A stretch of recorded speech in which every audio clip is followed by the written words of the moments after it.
Mala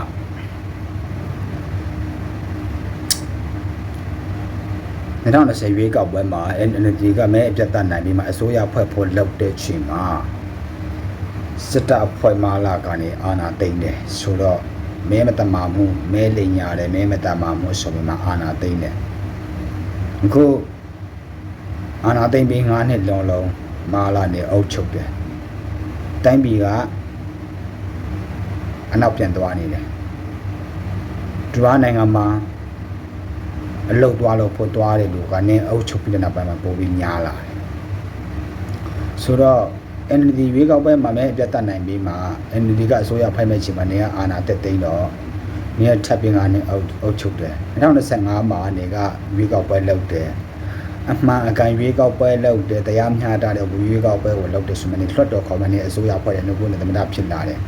เนี่ยกูได้รู้เช่นเนี่ยแต่ไม่ได้พิจารณาสันดาเลยเนี่ยแต่ไม่ได้พิจารณาเลยเนี่ยอาณาเต็งเนี่ยแต่ไม่ได้พิจารณาเลย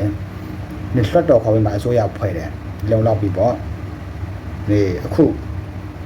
ပြင်းမှုမျိုးစုံနဲ့ထောင်ချထားတဲ့တောင်ဆန်းစုကြည်ကိုလွတ်လပ်အပြင်ပမှာပေါ့ပါနဲ့သူနေချင်းတွေစားချင်းတွေနေထိုင်လို့ရအောင်နေခွင့်ပြန်ပေးလိုက်ပါနေ NLD ကဝေးကောက်ပွဲမှာ2020မှာမဲနိုင်ပြီးမှအစိုးရဖွဲ့ဖို့ချင်းမနေအာဏာသိမ်းပြီမယ်အာဏာသိမ်းတယ်နေငါးနှစ်အုပ်ချုပ်တယ်ဆက်ပြီးမှနေဆက်ပြီးအုပ်ချုပ်ဖို့တိုင်းပြီးမှပိုကြဆိုးမဖို့နေဆက်ပြီးမှလှတ်တော်ခေါ်တယ်အစိုးရဖွဲ့တယ်နေတမတာဖြစ်လာတယ်ပြီးပြီနေမကြောက်ဘူးနေလောက်ရက်တဲ့အကောင်လုံးမှန်တယ်နေပါနဲ့လောက်လက်ပြလုံးတယ်ဆိုရင်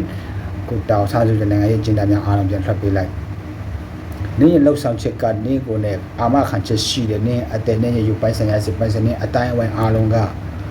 လက်ပြလုံးနဲ့လက်ပြတန်နဲ့နေဒီလောက်ဆောင်ရအောင်လောက်ဆောင်ခဲ့တယ်တိုင်းပြည်ကိုတကယ်ချစ်တဲ့တိုင်းမရှိတဲ့ပြည်သူလူထုကိုနေတကယ်ချစ်တဲ့မိုးထားမှာဒီຢာတွေကိုနေတကယ်လောက်ဆောင်ခဲ့တယ်ဆိုရင်တောင်ဆောင်စုကြည့်ကိုပြန်ထွက်ပေးလိုက်နိုင်ငံရေးအကျဉ်းသားအားလုံးကိုပြန်ထွက်ပေးလိုက်နေအုပ်ချုပ်လိုက်အခုပါကြောင့်မလွှတ်ချင်တာလေမလွှတ်ချင်တာကနေလောက်ရကိုကမှားနေတော့နေလောက်တဲ့လောက်ရနေရက်တည်ချင်းနေလောက်ရနေတော့အတိုင်းဝိုင်းကြီးရက်တည်ချင်းအားလုံးကမှားနေတော့နေတော့တောင်ဆောင်စုကြည့်နိုင်ငံရေးအကျဉ်းသားများကကိုချီတယ်မလွှတ်နိုင်တာတောင်ဆန်းစုကြည်ကရှိတယ်လို့မရှိတယ်လို့အမျိုးမျိုးနဲ့တော့ကကြံဖန်ပြီးမှလှော်ပြီးလုပ်ပြီးမှပြည်သူတွေကိုကျင်းထည့်ဖို့နေကြိုးစားတယ်။နေရရတဲ့ချင်းနဲ့လှုပ်ဆောင်ချက်တဲ့အကောင်လုံးနေမှန်တယ်နေပါနဲ့လက်ပြလုံးတယ်နေလှုပ်ဆောင်ချက်တွေကတိုင်းသူပြီးတိုင်းပြည်အတွက်နိုင်ငံအတွက်အကျိုးအတွက်နဲ့မျှော်ကိုးတယ်ဆိုတောင်ဆန်းစုကြည်ကိုပြန်လှပ်ပေးလိုက်။နိုင်ငံအကျဉ်းသားအားလုံးကိုပြန်လှပ်ပေးလိုက်အဲ့ဒါဆိုတော့ယုံပေးမယ်။နေရပြောဆိုတဲ့စကားလုံးတွေအားလုံးကျွန်တော်တို့ပြည်သူတွေယုံပေးလိုက်မယ်။ဒီလိုမဟုတ်ရင်လည်းပြောဆိုတဲ့စကားလုံးတွေကဘယ်ပြည်သူတူတယောက်ခမနဲ့ကိုယုံလို့မရဘူးအခြေအနေကဒီအုပ်ချုပ်မှုကိုဝန်ခံရတာပဲရှိတယ်ယုံလို့ဝန်ခံတဲ့လူတယောက်မှမရှိဘူးမာလာမှတ်ထား